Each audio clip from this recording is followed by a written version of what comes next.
একটা জঙ্গলে একটা সাধু বাবা থাকতো। সাধু বাবা দিনে 24 ঘন্টার মধ্যে 20 ঘন্টা ধ্যান করত। হঠাৎ একদিন বসে ধ্যান করছে, ছোট্ট একটা ইঁদুর তার পায়ের তলায় গিয়ে বসে পড়েছে। 1 ঘন্টা হলো, 2 ঘন্টা হলো, 3 ঘন্টা হলো, ইঁদুর আর উঠছে না। আর সাধু বাবাও ধ্যান করছে, চোখ খোলেনি, ধ্যান ভাঙেনি। হঠাৎ 12 ঘন্টা পর তার ধ্যান খুলে দেখছে পায়ের তলায় একটা নেংটি ইঁদুর বসে রয়েছে। সাধু বাবা জিজ্ঞেস করলো, কি হয়েছে, কি চাই তোমার? ইঁদুর বলল, আমাকে বিড়াল তাড়া করছে, আপনি আমাকে আশীর্বাদ করুন, বর দিন যাতে আমি বিড়াল হতে পারি। সাধু বাবা বলল, ঠিক আছে, তুমি 12 ঘন্টা ধরে বসে রয়েছো এক জায়গায়, আমি তোমাকে বিড়াল হওয়ার বর দিলাম। ইঁদুর বিড়াল হয়ে গেল। আবার 7 দিন পর সাধু বাবা হঠাৎ ধ্যান করছে, হঠাৎ দেখছে একটা বিড়াল তার পায়ের তলায় বসে আছে। সাধু বাবা আবার 12 ঘন্টা 13 ঘন্টা পরে চোখ খুলে দেখে একটা বিড়াল বসে রয়েছে, সাদা বিড়াল পায়ের তলায়। তো সাধু বাবা জিজ্ঞেস করলো, কি হয়েছে, এবার তোমার কি চাই? বিড়াল বলল, না, আমাকে কুকুর তাড়া করছে, আপনি আমাকে কুকুর হওয়ার বর দিন। বললো, ঠিক আছে, যাও, তোমায় কুকুর হওয়ার বর দিলাম। বিড়াল সঙ্গে সঙ্গে কুকুর হয়ে গেল। আবার 15 দিন পর হঠাৎ ধ্যান করছে, দেখছে একটা কুকুর এসে বসে রয়েছে পায়ের তলায়।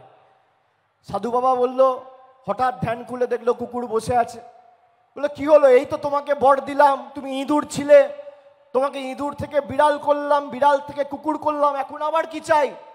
বলছে, না, জঙ্গলে বাঘ রয়েছে, আমাকে বাঘ তাড়া করছে, আপনি আমাকে বাঘ বানিয়ে দিন, তাহলে আর আমাকে কেউ তাড়া করতে পারবে না। সাধু বাবা ভেবে দেখলো, তারপর বলল, ঠিক আছে, বানিয়ে দেখি। তো সাধু বাবা বর দিল, আবার সে বাঘ হয়ে গেল। যেই বাঘ হয়ে গেল, সেই বাঘটা তখন সাধু বাবাকেই খেতে গেল। সাধু বাবা বলল, তোর এত হিম্মত, তোর এত উদ্ধত্ত, তুই আমার থেকে বর নিয়ে নেংটি ইঁদুর ছিলিস, সেখান থেকে বিড়াল হলি, বিড়াল থেকে কুকুর হলি, কুকুর থেকে বাঘ হয়ে এখন আমাকে খেতে আসছিস, তোকে আবার দুধ ছাই করে নেংটু ইঁদুর বানিয়ে দিলাম।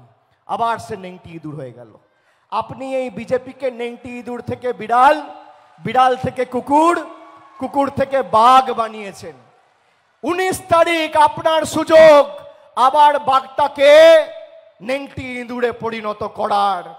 আপনার হাতের ক্ষমতা নিয়েই তারা ভারতবর্ষের প্রধানমন্ত্রী, স্বরাষ্ট্রমন্ত্রী, প্রতিরক্ষা মন্ত্রী, সাংসদ হয়ে বাংলার মানুষের টাকা বন্ধ করেছে।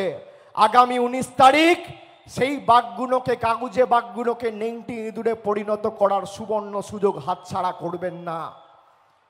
নেংটি ইঁদুরে পরিণত করতে হবে। গণতন্ত্রে যদি মানুষ চায়, তাহলে বাঘকে নেংটি ইঁদুর পরিণত করতে 3 সেকেন্ড লাগবে। খালি ইভিএম এর বোতামটা জোড়া ফুলের পাশে টিপবে, বিজেপির সব হাওয়া শেষ, খেল খতম। সময় লাগে না। আপনি তো সুযোগ দিলেন। আপনারা ভাবলেন কি, মোদিজি বলছে যে আমাকে সাংসদ দাও, আমি করে দেখাবো। ঠিক আছে ভাই, তৃণমূলের 5 বছর সাংসদ ছিল, 14 থেকে 19, তারপর আপনি বিজেপির প্রার্থীকে জেতালেন প্রায় 2.5 লক্ষের বেশি ব্যবধানে। সে প্রার্থীর তোমার দেখা নাই গো, তোমার দেখা নাই। মোদিজি এসে বলছে আমাকে ভোট দিন। মোদিজি আসবে জলপাইগুড়িতে, আপনাকে লিখিত দিয়ে যাক, বা একটা নোটিফিকেশন করে সরকারের তরফ থেকে বলুক যে প্রতি 1 মাসে আমি জলপাইগুড়িতে আসব, আমি তৃণমূলের হয়ে ভোট চাইতে যাব না। কিন্তু আপনাকে বলছে মোদির নামে ভোট দাও, আর দিচ্ছে কে, আর পাচ্ছেন কাকে? জয়ন্ত রায়কে। সেও মানুষের পাশে থাকে না। মানে আপনাকে বলছে আমি ডিভিডি দেবো, নিয়ে আপনার হাতে ভাঙা অডিও ক্যাসেট ধরিয়ে দিচ্ছে।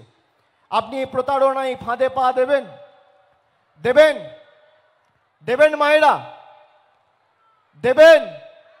এবার জবাব দেবেন, হ্যাঁ কি না?